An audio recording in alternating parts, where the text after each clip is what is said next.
Well, welcome to Money with Mark Albert. Another great day. Thanks for being with us today. Today, we're going to talk about co-ownership in the real estate market, buying a house in a co-owner capacity. And before you turn off this video, it's probably not what you think it is. And I have today with me a real estate expert, real estate guy for the Greater Toronto area. This is Chad Pescod. Thanks, friend of our channel. Thanks for being with us again, Chad. Good to see you again, Mark. Thank you very much. That's good. So Chad, his domain is the Greater Toronto area, but he kind of hovers in the Durham region of Greater Toronto, lives in the Oshawa area, and he's become a friend of mine and a friend of our YouTube channel. So we're going to talk about co-ownership today because I actually watched a webinar that Chad did with another mortgage guy. And he's basically teamed up with a mortgage guy and a lawyer and himself being the real estate. And he helps people get into homes in a co-ownership strategy, which after I seen the webinar and talked to Chad a bit more, I'm pretty excited about it. And that's why I felt it was important to educate those listening to my channel about this. And before I get into talking with Chad, I'm going to put his contact information below. So if anything comes out of this and you have questions or clarification, you can reach out to him directly for clarification. Of course, if you comment on the on this video below, I can get Chad to respond to that, so we won't worry about that. So super fantastic here, Chad. So let's first, in a sense, what is co-ownership? Help us understand what is co-ownership. We're going to talk about this for a while. Co-ownership is where two or more parties get together. In Ontario, the max is 4 people on title. It's where a group of people get together to buy one property. So traditionally in Ontario, it's been people buying a home together. It could be friends, family, and what they do is they share common areas like the kitchen, the living room, and things like that. Because of the market and the way it is, because of the home prices and the way they're going, for the past 4 or 5 years, I've been trying to crack the nut on affordable home ownership. Mm-hmm. And the way I came about the idea of implementing it in the fashion that I do and with the spin that I do, which I'll break down in a second, is there were 4 ladies in Port Perry who got together. They call them the Golden Girls. And it was a story that I watched. Have you heard about them? No, I haven't, but I hear about them now. It's the first time I'm hearing about them. Not Blanche Dubois and the real Golden Girls, but I mean the ones in Port Perry. They were retired women who, most of them were on their own, and they had a larger home. They wanted to downsize. Oh. And so what they did, they came together and they bought a home together and they renovated. They did extensive renovations to that house so that they could have their own bedroom and bathroom area, but they shared the kitchen. Okay. And I loved the idea. I loved that model was laid out for me to see it in actual reality. Yeah. But what I didn't like and what I didn't think would translate well for my application of it was the shared space. Yeah. That's just not in the way that a lot of people like to live in Ontario. Yeah. We very much like our own space. Yeah. And for whatever reason, I thought, what if I applied that model to legal duplexes, triplexes, and fourplexes? Yeah. And by doing that, I would allow a lot of people who wouldn't normally have the chance for home ownership to buy in at a much more reasonable rate. So instead of having to come up with $500,000 to $600,000 for their first home, which that's where we are now, it's just astonishing. Yeah. Mm-hmm. They could buy a 1, 2, 3 bedroom apartment for anywhere from $125,000 to $350,000. Yeah. So in the greater, so owning property in the Greater Toronto area for 100, 200,000 is potentially possible, right? With what we're talking about here. It's possible, and we've been able to do it once. Yeah. So you mentioned the team that I put together, myself, a lawyer, and a mortgage broker. Yeah. And it's not that I don't have any love for you, Mark. It's that you love me. I know you love me. It's a different kind of thing here. Yeah. Right. But that, they're all very local to me, and I'm really only offering this in Durham at this point. I want to grow it and expand it. I'd like to see other people emulate what I'm doing. Yeah. But for now, I put together that team in January. Yeah. And we've been, just before COVID happened, we were able to get two buyer groups two buyer groups together. So there was an owner occupier and an investor. We put them together and they got a triplex. Yeah. And so COVID happened, it kind of slowed us down, and now we're back on track. I have a few buyers now in the more ready position, ready to go. So we're in the house hunting phase for them. Perfect. So before we go on, I want people to understand two terms, and you'll explain it for us. So there's a term home owner or owner occupied yep. versus investor. Okay. So when you're Yep. buying in this duplex, triplex scenario, what's the difference between an investor and a owner occupied? An investor is someone who's buying a unit or a property just in general as an investment property to rent out. Yeah. And an owner occupier is someone who is moving into that unit or that property, and that's going to be their primary residence. Yeah. And initially, when I was putting this together, to me, it's a matter of dignity, and home ownership is very intrinsic to me when it comes to pride and dignity and creating wealth. Yeah. Because I think of all the people who are long-term renters. They work very hard. They just haven't been able to get that amount of money together to buy a home. The people who get divorced, people who have younger family members who they want to start ownership and start creating that equity. And so it was originally for owner occupiers that I had this in mind. Yeah. But I very quickly realized that I can propel it forward much faster if I include investors. Yeah. And the reason investors might like this is not only because of the lower price point for the unit. Yeah. Instead of, having to buy a whole duplex, they can buy half of that duplex. Yeah. But also because when I pair them up with an owner occupier, that owner occupier, if they're qualified, can bring the down payment down from 20% to 10 or even 5. Yeah. So we're seeing investors now being able to buy a 3-bedroom apartment for $300,000, and they only have to put 5% down. And so that combination seems to be what most people are interested in. I have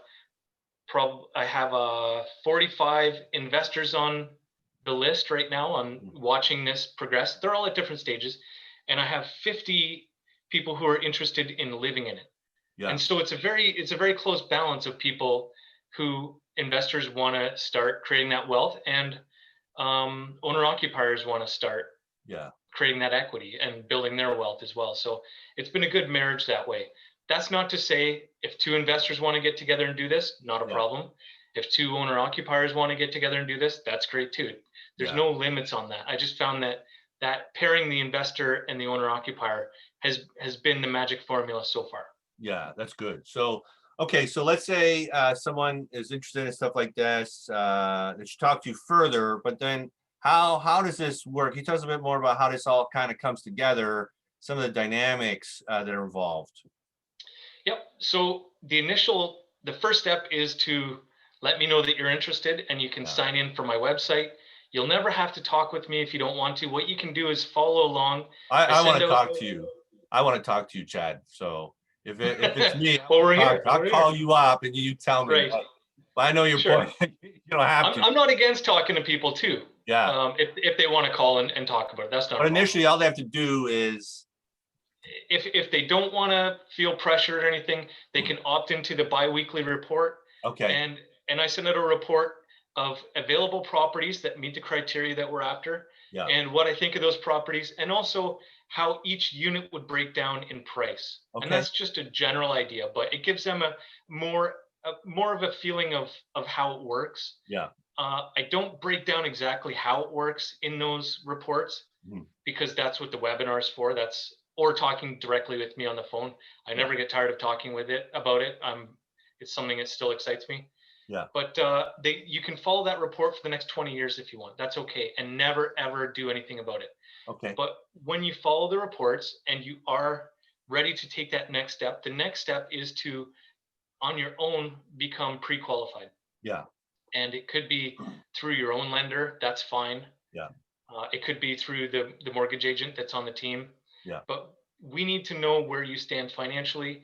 And also when you reach out and get pre-qualified like that, then I get to know more about what you're after, what your long-term goals are. And I take notes, and I create a profile for you, and then if and when you're ready for that next step where you want me to start pairing you up and do the matchmaking with the other buyers, that's when I take all that information that you have and we do an introduction. We do a Zoom call or talk on the phone, and we just see if everybody's on the same page.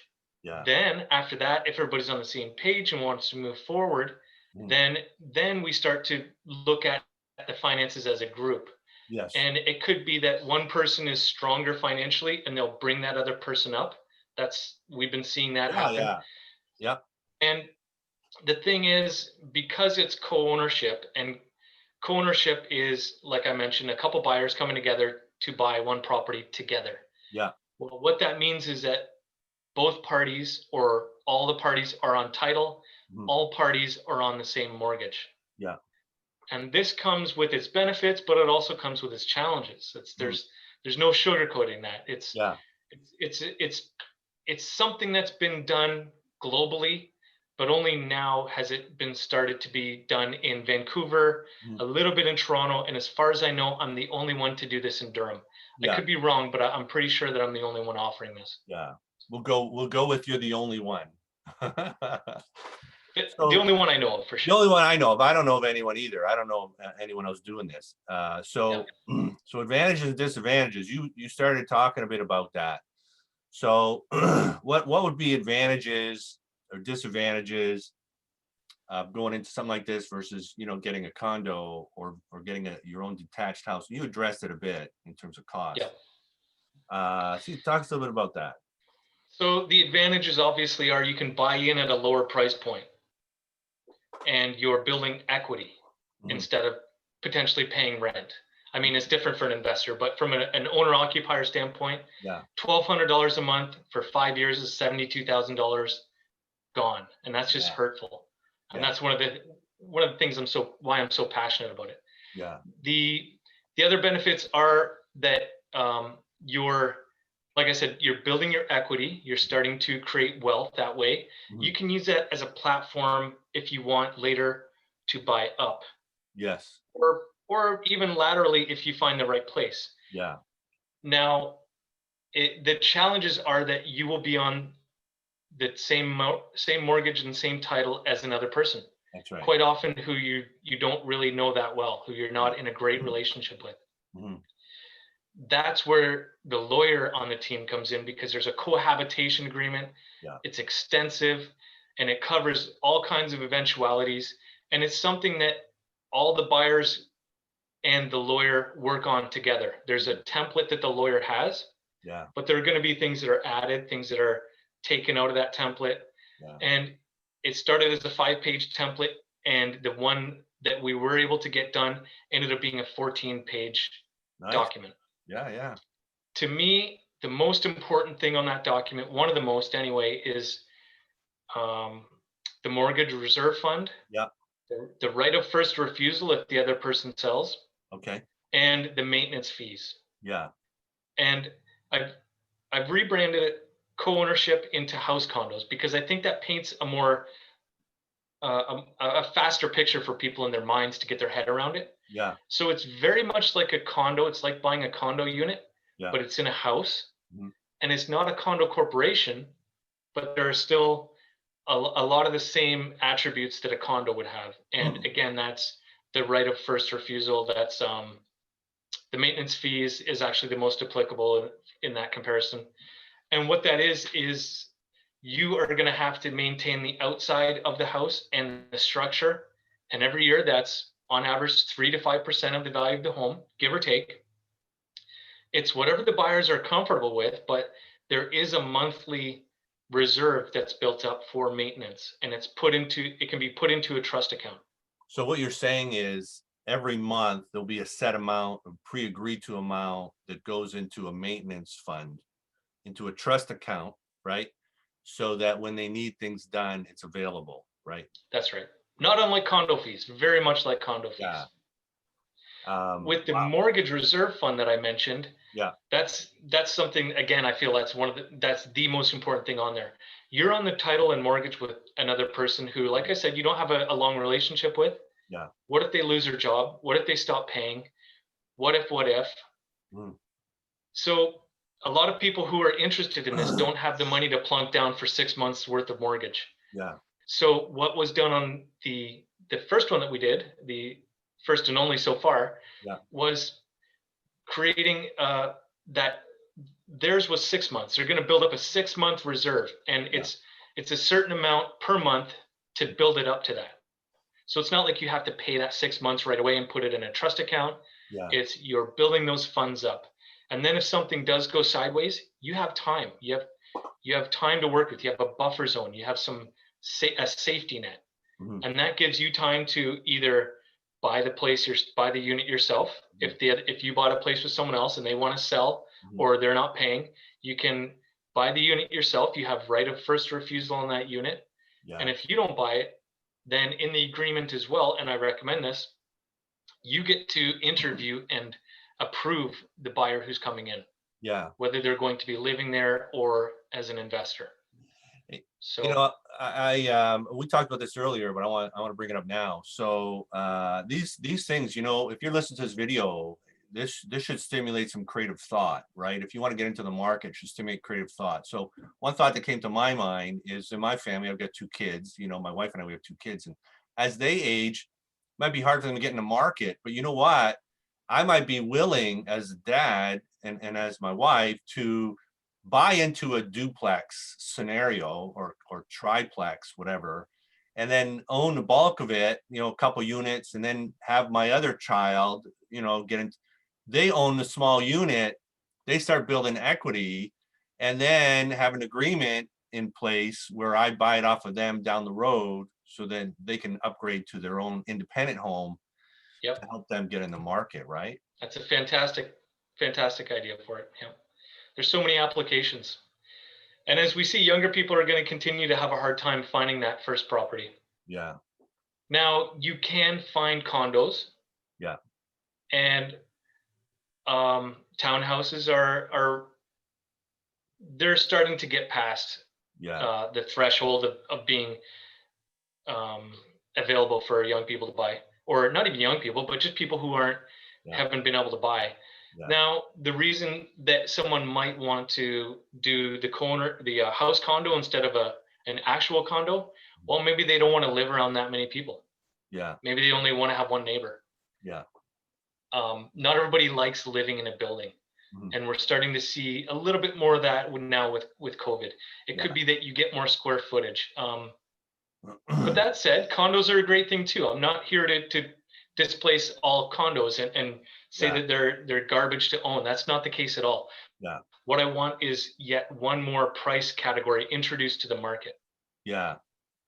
So with when someone buys a house, right, there are closing costs or closing fees that are built in, and then you can't get around it. Everyone has closing costs, and they're usually thousands of dollars, right? It's just part of the deal when you get a house. So talk to us about anything additional that they would have to pay beyond just the normal legal closing costs and other closing costs that are involved. Really, the only other expenses are for the legal arrangements, and the cohabitation agreement is going to run anywhere from, it depends on how comprehensive it is and how much time it takes to put together, anywhere from $1,800 to $2,800. Now, that is a lot more than the traditional real estate closing cost of around $1,500, $1,400, but that's going to give you a safeguard, and to me, that amount is an offset of the opportunity to buy something at a lower price. So there are certain concessions that have to be made when looking at these price points and this opportunity, and that's one of those concessions. Mm-hmm. And the thing is, it's not that, say it's $2,500, that's not just one person paying it. If you were splitting a property 50-50 with someone, each person pays that half of whatever that $2,500 would be, which is $1,250. Yeah. Okay, that's good. So, so that's good. You mentioned earlier, so you have an email list that you email out people that might be interested in stuff like that. Yep. So what we'll do is I'll put your contact information below, but I'll also put a link, if that's okay, just so people want to sign up to that. I'm not even on the list. Maybe I'll get on the list. Take a look. You never know, right? Because I got kids that are coming up, and Sure. I like this. Something else I wanted to mention, Mark, was I want other real estate agents to duplicate what I'm doing, because this is something that I think is needed. We need affordable ownership solutions. And to me, this is a solution. It's not the solution, but it's a solution. Yeah. And so even if you're an agent and you're wherever and you want more information about this, you want to maybe consider doing this yourself where you are, fantastic. I'm going to open source it. I want it open. Because I'm in Durham. If I lock down Durham, if I'm the first and only one in Durham, that's great. Like there's a lifetime career here for me. There's no doubt about that. That's right. But this is something I want everywhere. I get a lot of people in Toronto asking me for this. So there's great opportunity there. So even if you're another real estate agent and you want to reach out to me, please don't hesitate. I'm open to talking about it. I'd love for people to run with it themselves. Oh, that's great. And so what we'll do is we'll end it there. It was a really good interview. I really appreciate your time here, Chad. You always good to talk to you. I'm really excited about this concept. I like it, and that's why I wanted you to talk on my channel about it, because I think I want people to know about it, because it's such an interesting and affordable way to get into the market for home ownership. So thanks for being with us, and all of you listening, thank you also for being with us, and we'll talk to you another time. And again, Chad's information is below if you have any other questions. Thanks, Chad. Thank you so much, Mark. All right.